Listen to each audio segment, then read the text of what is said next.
everyone! Today I will be walking us through a NACLO problem called Zoink. So, to give a little bit of background information on NACLO, NACLO stands for the North American Computational Linguistics Olympiad, or I believe they changed it to Open Competition, so North American Computational Linguistics Open Competition. And this is a competition basically where middle schoolers and high schoolers get to solve really fun computational linguistics problems, and they get to compete every year. So this problem over here, I believe, is from 2015. Alright, so basically, usually when I dive into a NACLO problem, I usually keep in mind that a NACLO problem often consists of like three main parts. So in the beginning, usually have a little bit of like background information on what the heck is going on in the problem. And afterwards, we usually get some information about what the problem is about. And then finally, we get a question that we need to solve. So let's start off by just reading the problem here. And let me just get my pen out so I can make any marks as need be. All right, so Zoink. As everyone who needs to buy sprockets online knows, the crowdsourced website Zoink is the place to go to get real evaluations from real users on real sprockets. You might have the most optaxic sprocket out there, but unless it's getting reviewed on Zoink, nobody's going to hear about it. Alright, so just from this first paragraph, we see, it's a little bit of background information. Apparently there's this online store called Zoinks where people buy sprockets.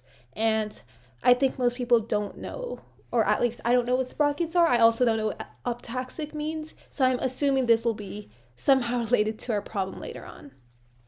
Alright, so to ensure quality, the administrators of Zoink have to continuously delete reviews written by bots. Small software programs that pretend to be human reviewers. So there's our problem. The admins can't read every review by hand, so they first need to pre-filter obvious garbage. Thankfully, one common mistake bots make is in using multiple adjectives that describe different degrees of equality in an improper way. Alright, so you can think of the adjectives on a scale of intensity with different scales for different qualities from low intensity to high intensity.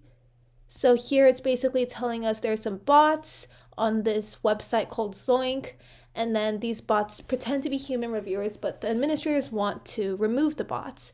And so how will they do that, right? So they're able to identify these bots with adjectives on scales of intensity, and we can see some examples below. So there are correct and incorrect ways of using such scalar adjectives when describing sprockets. So for example, the phrase good but not great is correct. And I think as normal human beings, we do know, like, you could say something is good, but it doesn't necessarily mean it's great. And that's correct, as said here. But if we see the phrase, someone is furious but not angry, that wouldn't make sense, right? Because furious is a stronger word than angry. So therefore, you wouldn't be able to say he was furious but not angry. It's like saying someone is great at robotics but not good at robotics. Like, that wouldn't make sense, right? And then so that might be a mistake that a bot makes. So any review containing this phrase furious but not angry, or any phrase that's similar to this, should be thrown away immediately, since it's definitely come from a bot rather than a human speaker. Alright, and then now the problem is telling us that there are also some unclear cases. So for example, the phrase furious but not good. And that seems odd, right? Since it compares two adjectives from differing scales. So like, it's like comparing a pear and an apple, right? You can't compare a pear and an apple because they're just two different fruits, right? Same here, you're comparing two completely different adjectives. There's no really comparison between anger and goodness. So such a review should raise a red flag, but be inspected more closely before being thrown out. All right, so we're giving three categories. So we have the correct, the wrong, and the maybe. And if you're a human being, you're usually going to be correct. But if you're a bot, you might go wrong. You might just make a completely incorrect phrase, or you might just put out a phrase that's like, maybe it seems a little off, but it's not classified as wrong or correct. All right. Oh, but the Sprocket Marketplace is incredibly hip, and so everyone writes using the latest slang. In order to write filtering software, the Zoink admins, who are not so hip, first look at a bunch of snippets from reviews written by real people, here they are, All right, so we see the word real people, right? And then so that means that all of these phrases here, although we don't know what they mean, we don't know what cromulent or malaxious or cormic means, but we do know is that since they're written by real people, they must be correct. And then so based on these snippets just alone, without any other information about what these words mean, the admins were able to understand how the different properties are connected to each other. And they were ready to decide whether further snippets were correct. So they were probably written by humans, wrong, they must have been written by those bots, and maybe. So we don't know. And then here is a selection of further snippets. They might be correct, they might be wrong, they might be a maybe. And we need to determine which one is which. All right, so now we have read the entire problem. So what is our first step? How do we get into this problem? Well, what I like to do is, instead of starting off with something I don't know, let's try just plugging things in, starting something with what I do know. So I know what the words good and great mean.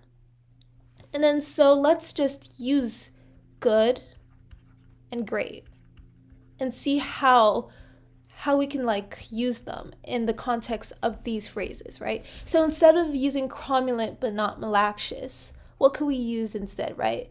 Something is good but not great. And this would make sense to us as human speakers, right? Because we could say, oh, the apple tastes good, but it's not exceptional, or it's not that great. But we couldn't flip it over. We couldn't say the apple tastes great, but not good. That wouldn't make sense, right? And let's say another example, right? So not tenacious, just euphemious. In using the context with good and great, what we could write is, it's not great, it's just good. And that would make sense as well, right? So we could say something's not that great, but it's okay, right? It's just good. And I believe we can do this with every single one of these. But from here, I already see a pattern. So what I see is I don't need to know what good or great means. I know if I'm using the phrase but not, then the lesser, the one with less intensity, good, should come before the word with greater intensity. And same over here. If I use just, then I know the word with greater intensity should come before the word with good intensity. So if I can figure out the intensity of each of these words in comparison to each other, then this problem should be easy to solve, right? I can just see, do these match in intensity? And if what I say doesn't make sense, hopefully as I go through the problem, it will make sense to you what I'm trying to do here. So let me start by just deleting all of this nonsense, and maybe I should try and maybe make a chart or something. I think that might be a good idea. So usually when I solve NACLO problems, charts are my best friend, right? And charts should be your best friends too. They help with everything. So why don't we start with, let's see, I see the word euphemious a lot, so I'm just going to start with the word euphemious. So something is not tenacious, just euphemious. Looking at this, I can see that tenacious must be higher intensity than euphemious. It's like saying it's not great, it's just good, right? So the tenacious must be on higher intensity than euphemious.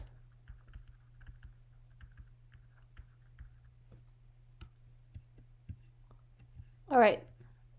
Oh, and this is a little bit too far off. Sorry, technology issues here, but I'm just going to move all this a little to the middle. That way we have enough space for everything.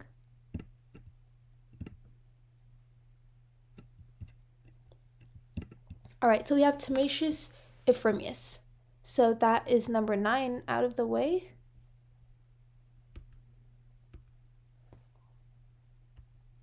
Let's look at our next one. Something is stingly, though not euphemious. So we could replace this with something is good, though it's not great. So the less intensity comes before the more intensity. Therefore, we must know that the word stingly should be below euphemious. So stingly should be right over there. All right. And then we can cross out stingly. All right, so next one, we see something see, do we see a stingly anywhere or another Ephraimius? Why don't we look at number 12? So something is not nostrotic, but just Ephraimius. So something is not great, but just good. Not great, but just good. So how would that work? Not great, but just good. Not good, but just great. Not great, but just good. So not great, but just good would make sense. That means that nostrotic is on a higher level than Ephraimius. So therefore, we have nostrotic somewhere up here. My handwriting is disgusting, but hopefully that makes sense. Something nostrotic is above Ephraimius, so we can cross that out.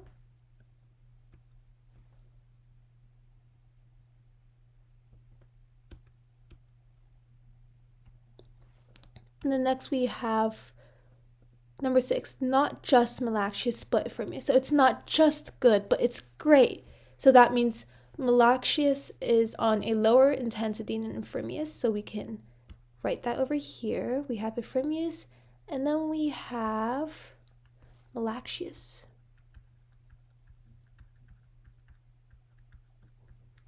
All right, perfect. So we've used at least what I see. I think, oh, we have one more. We still have number 2 to go. So let's look at number 2. Okay, it's not only Ephraimius, but Cormick. So something is not only good, but great. So let's put that over here. It's not only good, but great. It's not only Ephraimius, but Cormick. So that means Cormick must be above Ephraimius. And notice I don't know how Cormick or Timasius or nostrotic rate. All I know is that they are above Ephraimius.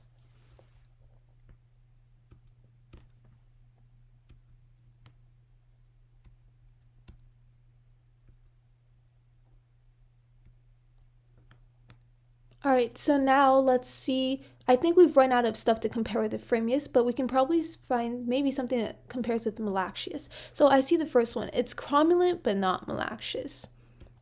So what we could say, it's good, but not great, right? It's good, but not great. It's cromulent, but not Malaxius. Therefore, cromulent is below Malaxius.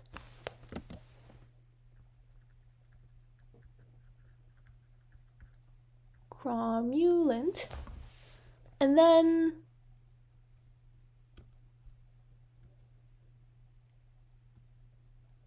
I haven't seen the number 1 is out.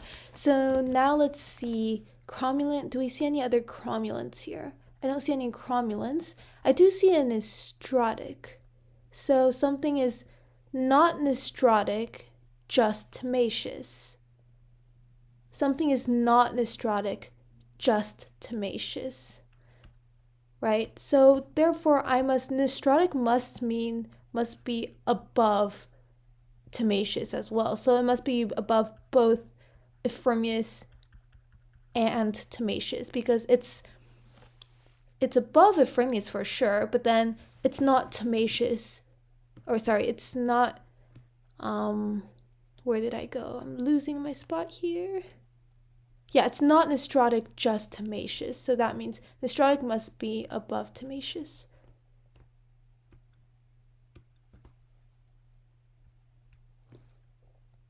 All right, so let's look at our next one.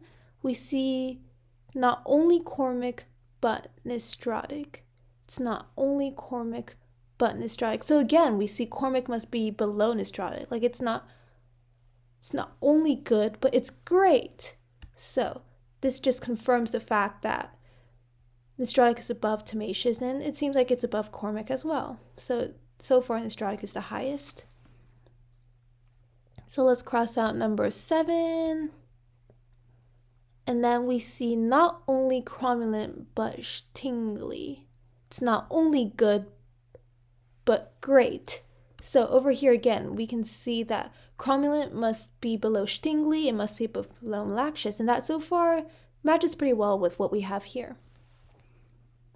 And for now, I actually do not see anything else we can compare. So as you can see, I think we've exhausted all our options. Like I don't see anything else with the word Cormick in it or phrymius or malaxius or stingly or cromulent. So it's like what we mentioned before with the apple and the pear, right? So these words are probably all related. Like it might be bad, good, great. But like angry and good, those aren't comparable. So I think what we can assume here is the rest of these must belong to another group. So why don't we create another chart similar to this first one, except this time we use the words that we have not used yet. So let's just shrink this a little bit. And that will be our nice little chart to the side. And then why don't we create a new chart right over here? All right. So let's look for any of these. I think I see fligranish a lot, fligranish. So why don't we just start with number 10, right? So something is not aptaxic, just fligranish. Not aptaxic, just fligranish. Therefore, it's not great, it's just good.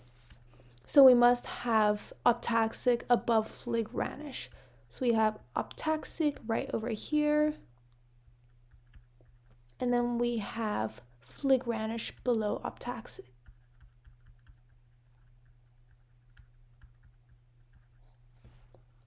Perfect. And let's look for a next one. How about number 3? So something is not only hyxilius, but fligranish, right? It's not only good, it's great. It's not only good, but great. So therefore, hyxilius must be lower than fligranish. So we have hyxilius on the bottom. And then let's look at number 4. So it's not only daxic, but fligranish. It's not only good, but great. Therefore, daxic must also be below fligranish. Daxic must be below fligranish. And we do not know the relation between daxic and hyxilius. All we know is that it's below fligranish, so we can't make any judgments there.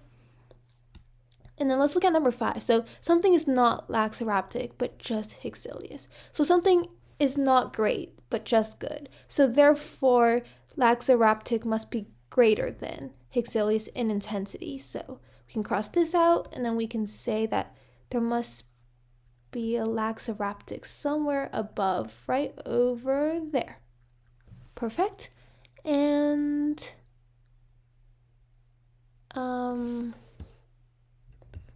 it seems like I actually missed one, huh? Actually, nope, I just forgot to cross out number 11 probably. But anyways, you see something's not only cromulent but stingly. So cromulent's below stingly, that makes sense. Let's look at number 16. So something is geronic but not hyxilius.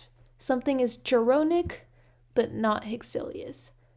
Something is good but not great. So that means geronic must be lower in intensity in comparison to hyxilius. So let's put geronic below.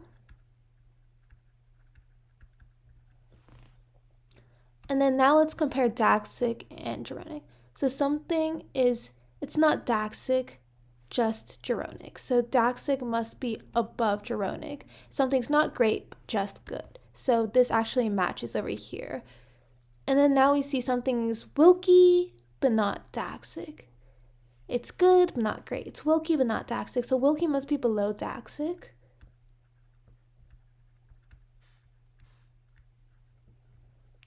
And last but not least, we have number 17. So something's laxoraptic, but not aptaxic. So it's like, it's good, but not great. So laxoraptic must be below aptaxic. And this actually matches with our graph very well. So laxoraptic is below aptaxic. All right, so we are done. So we have used all the information we know, and using that, we've created 2 very messy graphs showing the relationship between each adjective. Therefore, if we looked at the bottom ones over here, we can already classify if these are correct, wrong, or maybe based on intensity. So why don't we look at the first one? So something is not only hyxilius, but chromic. So where is hyxilius? We see hyxilius over here. Let me change a little color so can see it better. So we see hyxilius right over here. And then we see chromic. It's not only hyxilius, but chromic. Where's chromic? Chromic is over here. So as you can see, they're two completely different adjectives. It's like saying something is yummy but not chewy. I mean, like, it might make sense, it might not make sense, but we can't tell based on intensity because they're two completely different words. Therefore, A must be a maybe.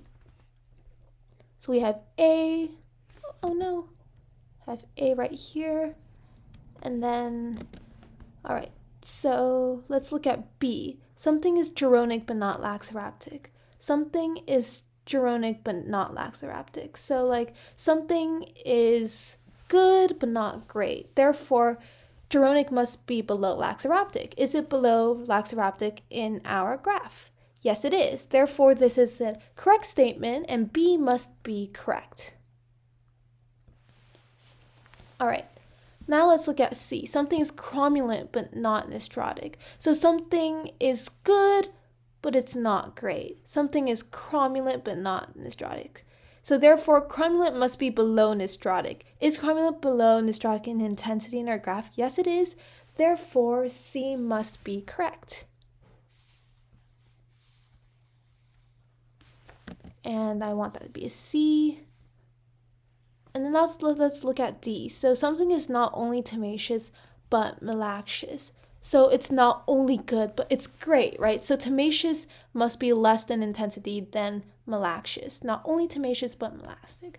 So we see tenacious. It's not only tenacious, but malacious. Is tenacious below malacious? No, malacious is below tenacious, right? We can tell there. Therefore, E must be incorrect.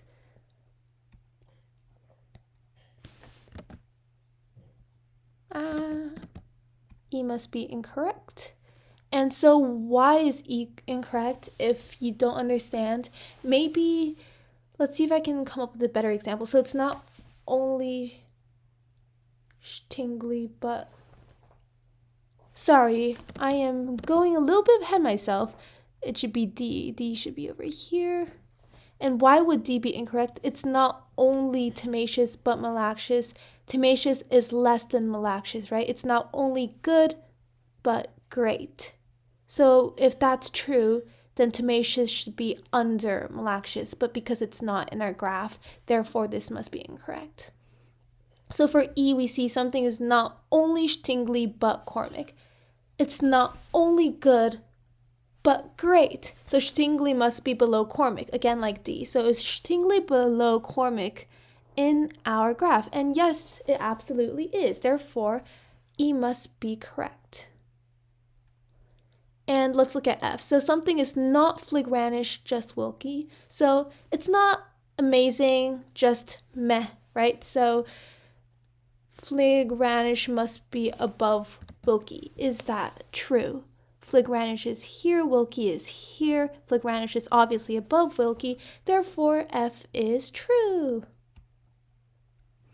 And let's look at G. Something is optaxic, but not hyxilius. So something is good, but it's not great. Therefore, optaxic must be hyxilius, less than hyxilius, based on the statement here. Is that true? So optaxic is all the way up here. Hyxilius is down here. Because in our true graph, optaxic is above hyxilius, but over here it implies that optaxic is less than intensity. Therefore, G must be wrong. All right, let's look at H. So H says cromulent but not geronic. So I see cromulent over here. I see geronic here. So geronic over here, cromulent here. They're in completely different parts of the graph, right? Like they're not related. It's again apple and pear. Therefore, H is a maybe. It might be, it might not be. And then let's look at the last one, I. So not just optaxic, but nostrotic. And again, we can see optaxic is on this side, nostrotic is on that side. They don't make sense together. Therefore, or they might make sense, they might not make sense together. Therefore, this is a maybe. And we are done with the problem.